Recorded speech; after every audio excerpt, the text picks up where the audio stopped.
भोले दानी काहे बस गईनी जाके पर्वत पहाड़वा पर। भोले दानी काहे बस गईनी जाके पर्वत पहाड़वा पर। पौआ दुखता जल ना उठता, पौआ दुखता जल ना उठता, फिर दिन हाथ माथावा पर। भोला दानी काहे बस गईनी जाके पर्वत पहाड़वा पर। भोला दानी काहे बस गईनी जाके पर्वत पहाड़वा पर।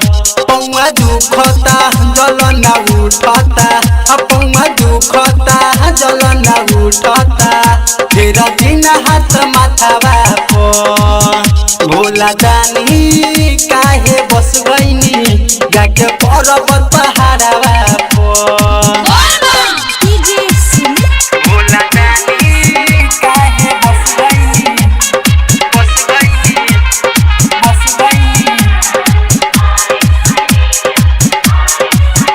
जाके पर्वत पहाड़वा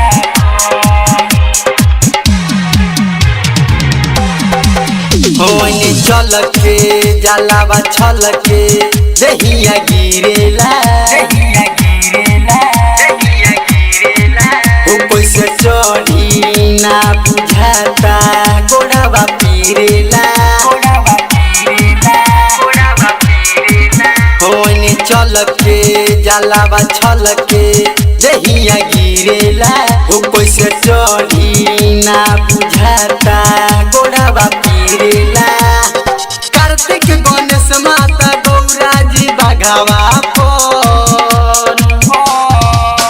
भोले दानी काहे बस गईनी जाके पर्वत पहाड़वा पर। भोले दानी काहे बस गईनी जाके पर्वत पहाड़वा पर।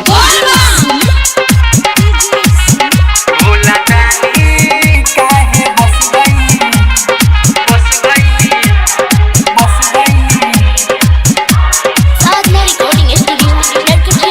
जाके पर्वत पहाड़वा पर।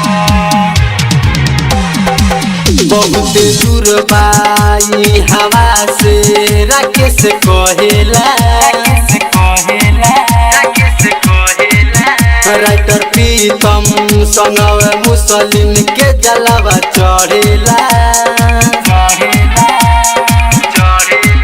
बहुत दूर बाई हवा से राकेश कहेला, राइटर प्रीतम संगव मुसलिम के जलावा चढ़ेला।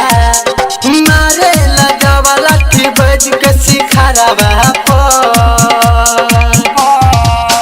भोले दानी काहे बस गईनी जाके पर्वत पहाड़वा पर। भोले दानी काहे बस गईनी जाके पर्वत पहाड़वा पर। बाबा